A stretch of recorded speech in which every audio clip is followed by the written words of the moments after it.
So as I've previously mentioned, rather than looking at a past question, I've made up a focus exam question for today instead, just on hopefully patterns from the exam board. There hasn't been anything from Act 2, and also the supernatural hasn't come up as a theme for the 25 marker for the last few years. So because of that, we're going to focus on what you can see on the screen now.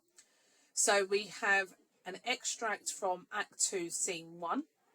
And this is after the regicide. So Lady Macbeth, or Macbeth, has killed King Duncan in his sleep. And this is straight after the regicide, when Macbeth comes out of the chamber with blood on his hands, not carrying the daggers because he left them in there and refuses to go back, which we'll talk about later on.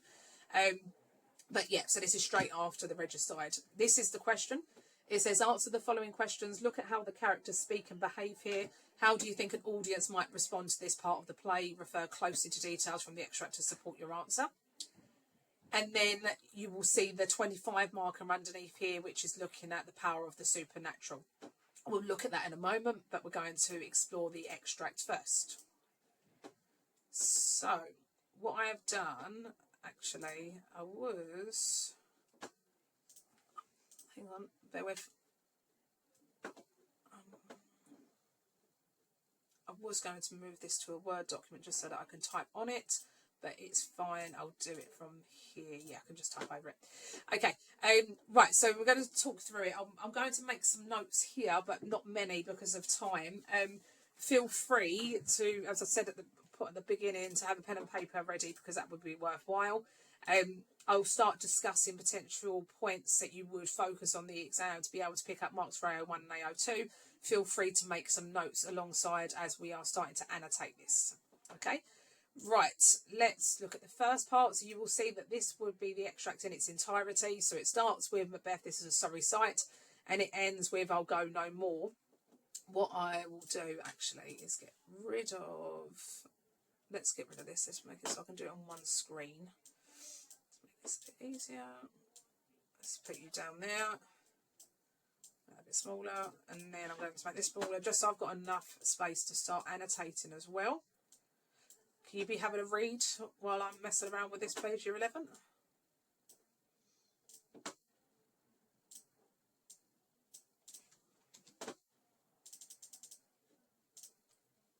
Okay.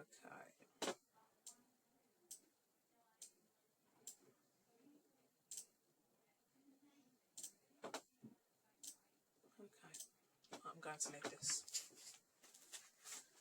So, let's make a start. So, Macbeth, this is a sorry sight. Looks at his hands. A foolish thought to say a sorry sight. There's one did laugh in his sleep and one cried murder. That they did wake each other. I stood and heard them, but they did say their prayers and addressed them again to sleep. There are two lodged together. One cried, God bless us, and Amen, the other, as they had seen me with these hangman's hands.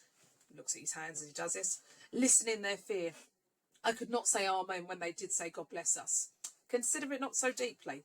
But wherefore can I not pronounce Amen? I have most need of blessing, and Amen stuck in my throat. These deeds must not be thought after these ways, so it will make us mad. Methought I heard a voice cry, sleep no more. Macbeth does murder sleep. The innocent sleep, sleep that knits up the ravelled sleep of Clare.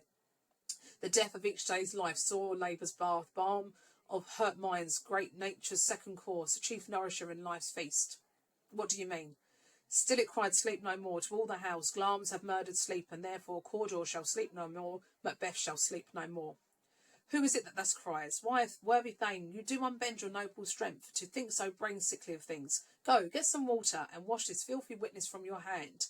Why did you bring these daggers from the place? They must lie there. Go, carry them, and smear the sleepy grooms with blood. I'll go no more. I am afraid to think what I have done. Look on it again. I dare not. Okay, so as I've mentioned briefly already, this is after the regicide. This is the first scene that happens after he comes out of the chamber, and he already comes out, looks at his hands, and we have the motif of blood at the beginning. Blood obviously is symbolising his guilt straight away. He describes it as a sorry sight, so instantly he is expressing regret and remorse. Macbeth's guilt is instant, and then he goes down the path of arguably insanity with the hallucinations, and becomes almost dehumanised by the end. But actually, him being the tragic hero, he feels the utmost guilt instantaneously. Okay, so he's expressing regret and remorse straight away. I'm going to focus on Macbeth first, and then I will mention how this is juxtaposed with Lady Macbeth here. So you've got these real conflicting emotions between Macbeth and Lady Macbeth. I'm hoping that you've recognised this already. You've got Macbeth's panic, his remorse, his sincere regret, and that is juxtaposed with Lady Macbeth trying to placate or to calm him, unsuccessfully, many would say. Okay. There's one laughed in his sleep and one cried murder. So they did that they did wake each other. I stood and heard them. So he, as he is walking out of the chamber, he overhears other people speaking. Remember that night they've been celebrating winning the war against Norway, and so because of that they are in a celebration mood. They have been up drinking until 2 o'clock in the morning, as told by the porter. So there are others that are potentially still carrying on the party, but then he starts to hallucinate already a voice. He says one cried murder. So we can already see signs of Macbeth's instability, and this foreshadows the hallucinations that he will see later on, particularly with the banquet scene with Banquo's ghost.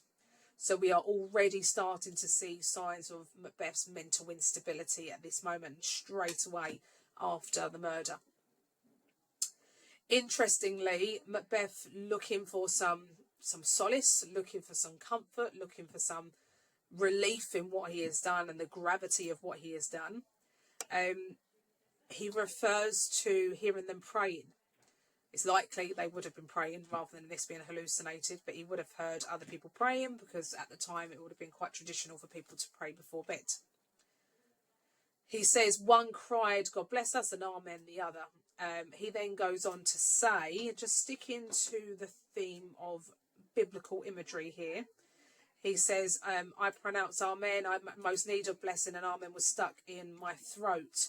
So he turns to hopefully to God in some ways. He is hoping for some forgiveness potentially, but he recognises that he is spiritually, he is cut off.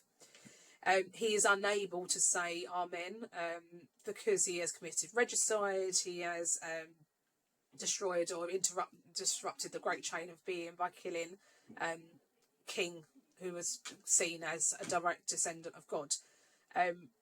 The fact that it is stuck in his throat, the use of this metaphor here, stuck in my throat, personification. The use of this personification here is being used to show that he's obviously unable to say amen, so he's unable to complete his blessing or complete his prayer. As I've already said, this is highlighting to the audience that Macbeth is no longer pure. He is no longer a child of God. He has been spiritually cut off by God, either himself, because of the sheer amount of guilt that he feels instantaneously after killing King Duncan. So we've got this recurring theme or recurring motif of religion here as well, where he is referring to God and amen. Again, like I've said, to show that he's committed the deed, he has committed regicide, and there is no coming back from this. He's committed the worst sin of all. It then goes on to focus on the motif of sleep. So you've got him, his panic and his frantic nature when he is describing the fact that he is unable to pray or to bless the prayer. Before I go on to the sleep, let's just very quickly go back to the hands. He describes one cried, God bless us, and amen, the other as they had seen me, with these hangman's hands. The use of this metaphor is being used to show that he is like someone that executes, someone that he is a killer, a hangman that would chop off heads, would hang people. He has become almost like an executioner. He is a man to kill. Again, symbolises his guilt there as what he has done. Now let's stick to Macbeth. Let's move on to sleep. So the motif of sleep, this is a recurring motif that we have throughout this extract, and it's later on as well.